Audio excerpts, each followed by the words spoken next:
Parfait. Donc nous sommes à la troisième étape de notre découverte du livre des Actes. Donc simplement pour résumer notre cheminement depuis le début de cette année, lors du premier culte, nous avions lu le texte de l'Ascension, où le Christ enjoignait ses disciples à être témoins de sa parole. Lors du second, nous avons lu la description des premières communautés chrétiennes, qui étaient, entre autres caractéristiques, des communautés de foi, où régnait la charité et où tout était mis en commun. Aujourd'hui, notre narration accompagne l'un des disciples, Philippe, qui va faire une rencontre avec cet eunuque éthiopien, ce haut fonctionnaire éthiopien, et c'est une nouveauté, parce qu'auparavant, dans le livre des Actes, la plupart des annonces de l'Évangile avaient été faites à des foules. On peut penser au discours de Pierre après avoir reçu l'effusion du Saint-Esprit, ou même au chapitre 7, au discours d'Étienne, où là, les apôtres s'adressaient à des foules. Là, nous sommes dans un cas où Philippe s'adresse à un individu seul, avec ses questionnements propres. C'est un exemple assez emblématique d'une transmission de la foi. Cet exemple est d'autant plus utile pour nous que tous les jours, nous constatons la difficulté de répondre à l'appel du Christ, à être des témoins et à transmettre la foi, que ce soit au travail, dans notre famille ou pour nos jeunes au cours. C'est très compliqué d'être témoin, c'est pas facile, parce que si on a un message un peu trop radical, on risque de braquer notre interlocuteur, et si notre message est trop mou, on ne convainc personne. Alors comment faire ? Comment faire pour être témoin du Christ ? Quelle est la méthode ? L'apôtre Paul nous donne bien un petit conseil pour ça. Dans son épître aux Thessaloniciens, il nous dit « Conduisez-vous avec sagesse envers les non-chrétiens, sachez répondre à chacun de la bonne manière. » Cela ne nous aide pas beaucoup. On aimerait bien qu'il y ait un petit manuel, un petit guide pour nous aider.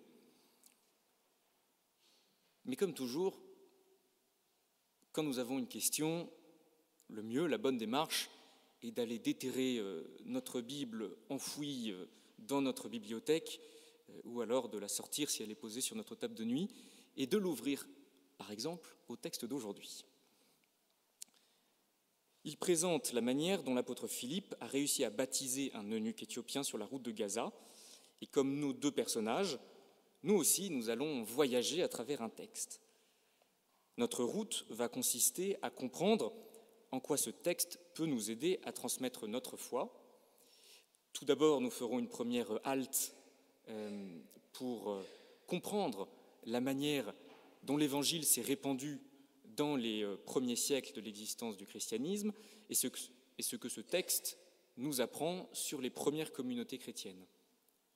Ensuite, la deuxième halte de notre voyage sera pour comprendre cet exemple qui nous est donné et la manière dont les apôtres annoncent le Christ et la manière dont, on peut dire un peu anachroniquement, dont s'effectuait à l'époque la pastorale.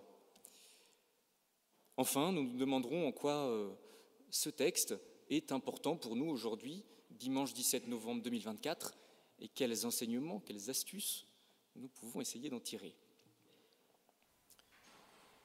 Bon, alors tout d'abord, notre première halte sur notre chemin de Jérusalem à Gaza.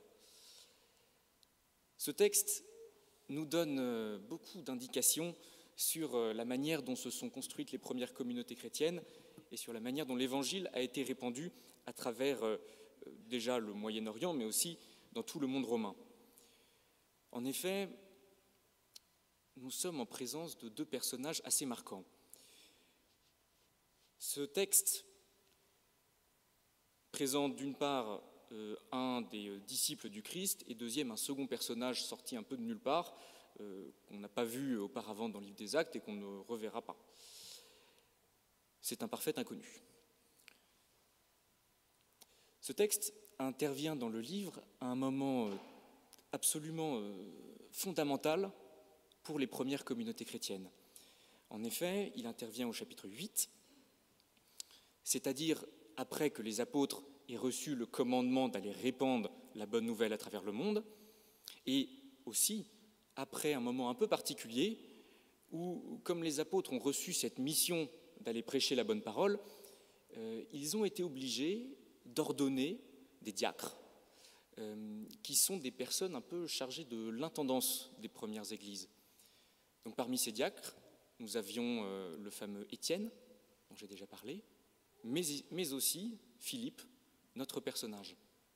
Les diacres, à l'époque, étaient chargés de ce qu'on appelait du service de la table.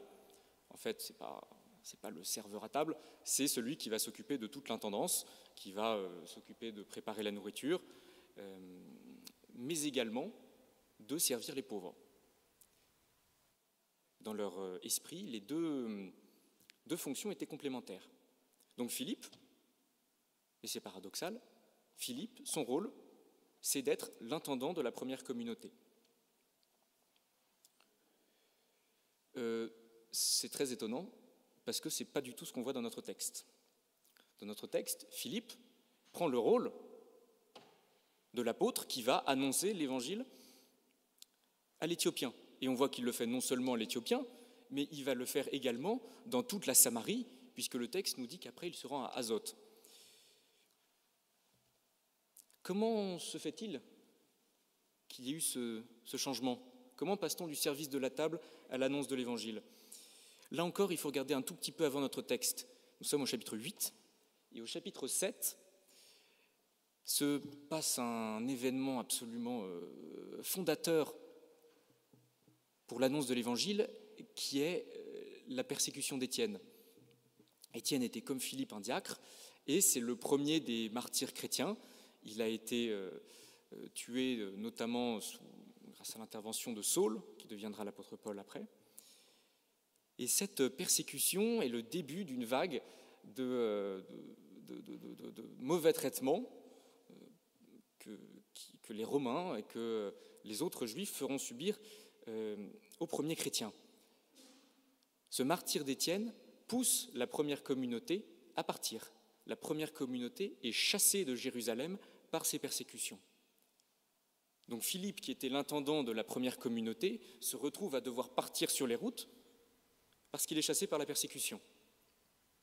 Voilà donc comment s'opère ce changement du rôle de diacre à celui d'apôtre qui annonce l'Évangile.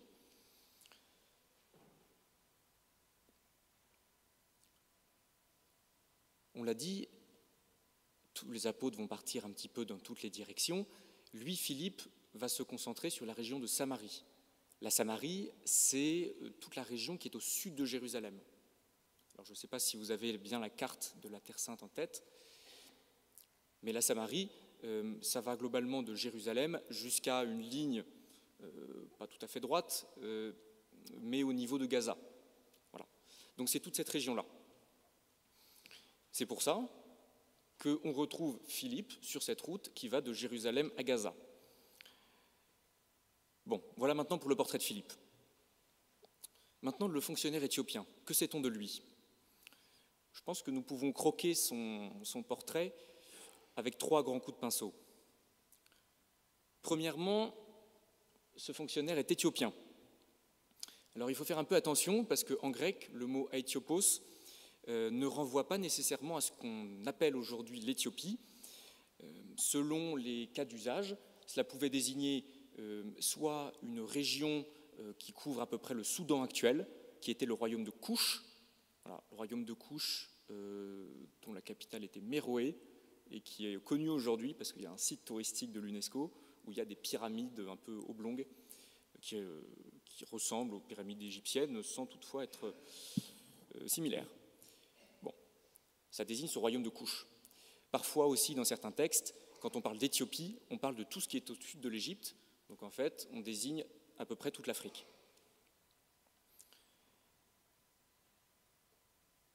D'une part, donc, on sait que c'est un Éthiopien. Ensuite, le deuxième trait que l'on peut tirer sur son portrait est celui d'être haut fonctionnaire. Alors, Dans certaines cultures, c'était le cas en Chine, mais c'est manifestement le cas au royaume de Couche, les hauts fonctionnaires sont eunuques, car le fait de ne pas pouvoir avoir d'enfants était souvent un moyen pour éviter des enrichissements excessifs de la part des hauts fonctionnaires. Donc, il est défini par cette double caractéristique d'être à la fois eunuque et haut fonctionnaire. Ça pose un certain nombre de questions. Le texte nous dit qu'il était le gestionnaire, l'intendant des trésors de la reine Candace. On peut donc imaginer que c'était un individu extrêmement riche.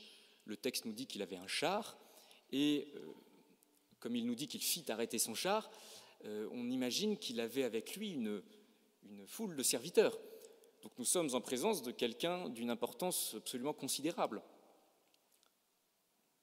On peut aussi voir de l'autre côté cet individu comme un eunuque. Un eunuque, pour les Juifs, c'est quelqu'un d'impur. Donc c'est quelqu'un qui est mis de côté. Donc selon la manière dont vous lisez le texte, vous pouvez soit le considérer comme un privilégié, soit comme quelqu'un qui ne l'est pas. Bon, je me garderai bien de trancher sur l'un ou l'autre de ces traits. Passons au troisième coup de pinceau, le moins intuitif. Le texte nous dit que l'Éthiopien était venu à Jérusalem pour se prosterner devant Dieu et qu'il retournait chez lui. Il est donc venu au temple de Jérusalem pour prier, car c'est là que le Dieu des Juifs réside, dans le Saint des Saints. Alors j'espère que cette phrase vous heurte. J'espère que le fait qu'un Éthiopien soit venu à Jérusalem pour prier teinte un peu à vos oreilles, parce que ce n'est pas intuitif. En effet, il n'est pas un des fils d'Israël qui est constitutif du peuple juif dans lequel s'est répandue la religion juive. Comment se fait-il qu'un Éthiopien non juif adore le même Dieu que les Juifs alors qu'il ne fait pas partie précisément de ce peuple saint? En fait, cet Éthiopien fait partie de groupes un peu disparates, un peu protéiformes, qui ne sont pas forcément très bien identifiés, mais que l'on nomme souvent prosélytes ou craignant Dieu. Ce sont des gens qui ne sont pas juifs, qui n'appartiennent pas à ce peuple juif, mais qui ont entendu les commandements et qui pratiquent une forme rudimentaire de la religion juive. Ces craignants Dieu étaient parfois éloignés de Jérusalem, et c'est le cas de notre Éthiopien ici, et il manifeste une vraie envie de connaître Dieu sans le pouvoir aisément. Bon, voilà, on a croqué ces trois traits caractéristiques, à la fois le fait qu'il est éthiopien, qu'il est un eunuque haut fonctionnaire et qu'il est probablement un craignant Dieu. Bon. Avec le portrait de Philippe, qu'est-ce que ces deux portraits nous apprennent? Nous voyons d'une part que l'eunuque éthiopien est étranger, à la fois riche et influent, mais en même temps rejeté, et qu'il a un profond désir de Dieu. Nous voyons également, dans le cas de Philippe, que celui-ci n'était pas destiné à annoncer l'Évangile. Il n'a probablement pas été formé pour ça. En fait, ça a un grand intérêt pour nous. À travers ces deux portraits, nous pouvons peu ou prou nous retrouver dans au moins l'une de ces caractéristiques. Nous reconnaître soit dans Philippe, soit dans le fonctionnaire éthiopien, qui, soit par sa richesse, soit par l'exclusion dont il fait preuve, soit par le fait qu'il est étranger, nous pouvons nous retrouver dans ces portraits. C'est d'autant plus intéressant que dans les Actes, nous avons ici le premier exemple d'une annonce de la parole qui est faite à un étranger, mais un étranger, attention, qui n'est pas un étranger totalement païen. Ce n'est pas un grec qui croit en Zeus ou en Athéna. Ainsi, notre texte est en quelque sorte le prémisse de la question fondamentale qui se posera dans tout le livre des Actes des Apôtres. Cette question, c'est: est-ce que l'Évangile doit être adressé uniquement aux Juifs ou doit-elle aussi être annoncée aux païens? Quand nous poursuivrons notre parcours dans les mois à venir, nous verrons émerger cette tension entre doit-on annoncer aux Juifs uniquement, doit-on aussi annoncer aux païens? Là, On est un peu entre les deux.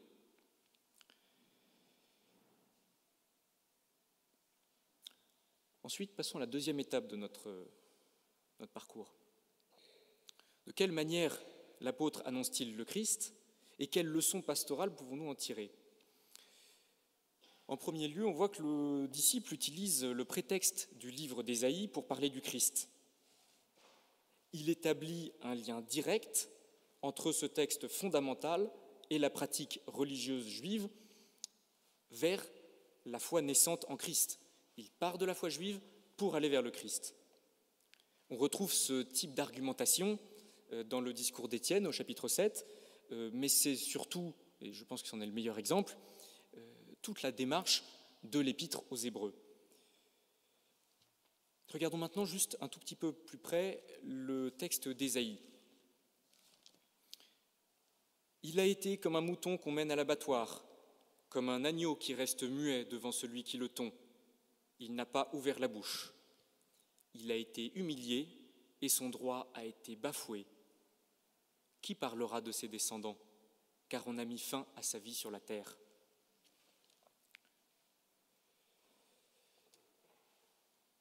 Bon, nous, chrétiens du XXIe siècle, avec un peu de recul, on se doute du lien qui va être fait. Ce n'était pas si évident à l'époque.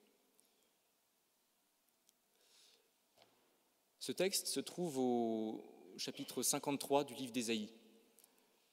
C'est très important parce que dans le chapitre 53, nous avons le portrait de celui que nous appelons le serviteur souffrant.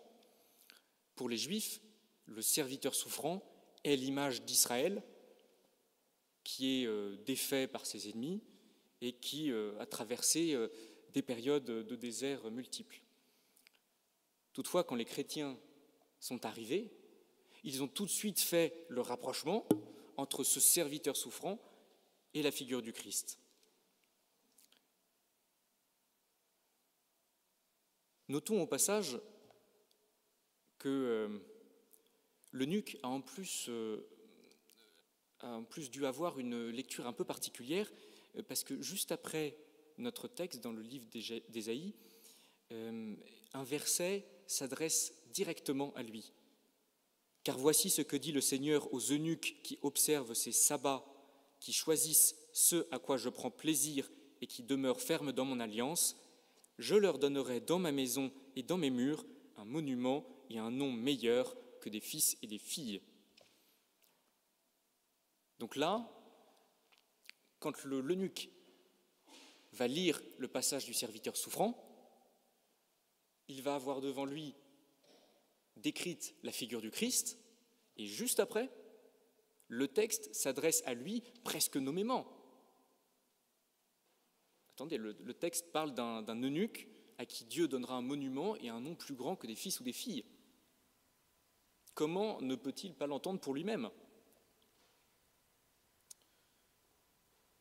On imagine bien que du coup, quand Philippe est arrivé et qu'il a fait le lien avec Jésus, ce lien a dû être absolument évident pour l'eunuque. Ce que nous pouvons retenir de cela, c'est que Philippe a utilisé le contexte culturel même de l'eunuque pour l'amener à croire en Christ. En second lieu, l'eunuque est dans une démarche qui est très belle. En effet, le texte laisse transparaître sa volonté de comprendre ce que Dieu veut pour lui. Toutefois, ce haut fonctionnaire est obligé d'admettre à Philippe qu'il ne comprend pas. « Comment le pourrais-je si personne ne me guide ?» dit-il. Il est dans une démarche d'humilité et reconnaît la nécessité d'être accompagné, guidé vers Dieu. Et c'est en quelque sorte ce que nous faisons à chaque culte, déjà à travers la prédication évidemment, mais aussi, souvenez-vous, avant de lire le texte, nous avons fait une petite prière, une invocation à l'Esprit Saint pour demander à l'Esprit Saint de guider notre lecture pour nous faire entendre la parole que Dieu veut pour nous. Ainsi, quand cette prière est dite sincèrement, nous nous mettons exactement dans la même démarche que l'Éthiopien. Nous reconnaissons que nous ne savons pas tout. En disant cela, l'eunuque se place directement dans une position d'élève.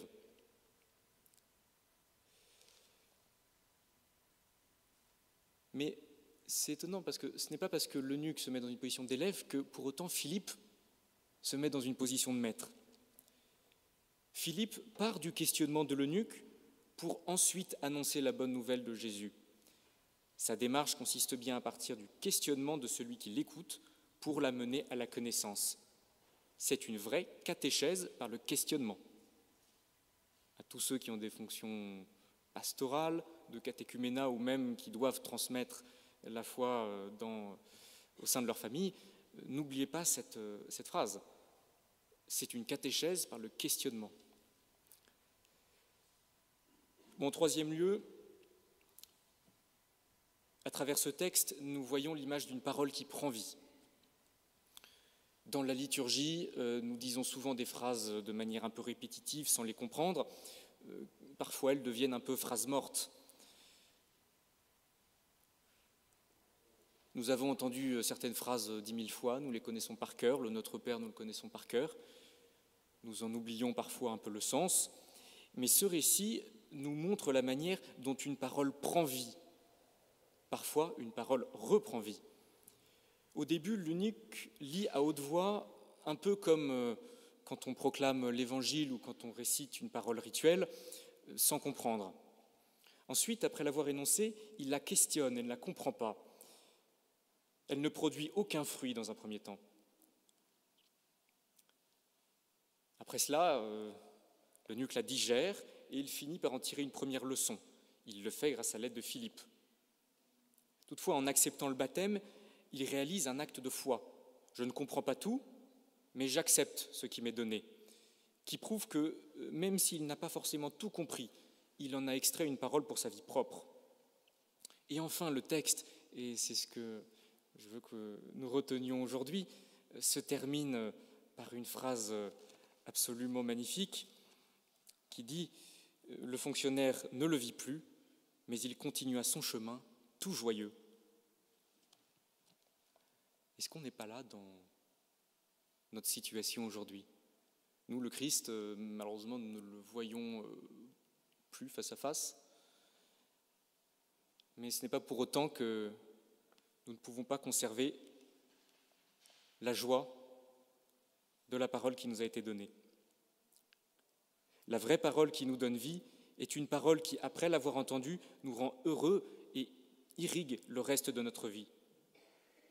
Tu la reçois au culte le dimanche et elle embellit toute ta semaine. En quatrième et dernier lieu, le texte témoigne d'une présence agissante de Dieu. Nous avons l'impression que Dieu est présent à la fois partout dans ce texte, mais également nulle part, car il est très peu cité. Mais en réalité, on décèle son intervention absolument partout. C'est un ange du Seigneur, un messager, qui pousse Philippe à aller vers le sud.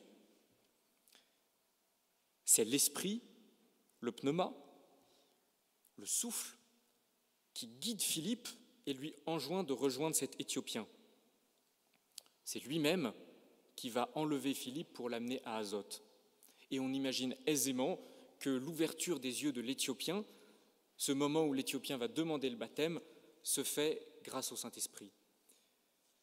Tout ce cheminement qui a été le sien, pendant tout ce cheminement, Philippe n'a jamais été seul. Il a été un instrument de la grâce de Dieu, une grâce qui se manifeste ultimement par la joie de l'Éthiopien. Enfin, et ça sera notre dernière étape, que devons-nous retenir, nous chrétiens du XXIe siècle, en ce dimanche 17 novembre ? Premièrement, nous devons retenir que nous ne devons jamais être cantonnés dans un rôle ou dans un autre. Nous nous sommes tous déjà retrouvés dans cette situation où nous sommes questionnés par un ami, un collègue. Nous nous souvenons alors de l'injonction du Christ à être témoin. Donc nous prenons cette occasion pour essayer d'être témoins. Et donc, dans ce cadre-là, souvenons-nous de Philippe, de sa posture. Il a été à la fois à l'écoute de l'Esprit qui lui parle, et il est parti du questionnement même de l'Éthiopien. Ainsi, son témoignage répond aux questions que se pose l'Éthiopien. Mais évidemment, dans cette discussion vient toujours le moment où une question un peu plus difficile se pose, une question pour laquelle nous n'avons pas la réponse. Et là, les rôles s'inversent. Nous étions Philippe, nous devenions l'Éthiopien. Plutôt que de faire une réponse maladroite qui ne convaincra personne, ou alors de nous mentir à nous-mêmes en essayant de reconstruire quelque chose de briques et de broc, souvenons-nous de la démarche qui a été celle de l'eunuque. Admettons que nous n'avons pas toujours la réponse et que cela est normal. Pour cela, j'aimerais juste vous citer un tout petit récit des Pères du désert qui nous montre l'importance de cette expérience de l'incompréhension de l'eunuque.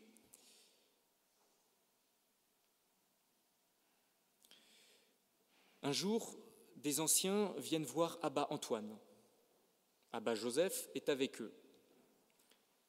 Abba Antoine veut mettre les anciens à l'épreuve. Alors il leur donne une parole de la Bible. Abba Antoine interroge d'abord les plus jeunes. Il leur demande « Que veut dire cette parole ?» Chacun explique du mieux possible. Mais Abba Antoine dit à chacun « Non, tu n'as pas trouvé. »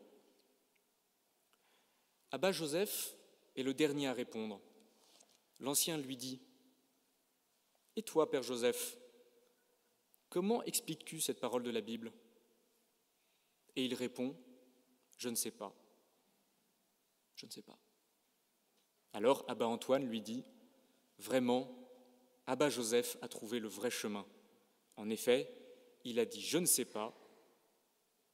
Et ça, pour nous, c'est une leçon que nous devons retenir.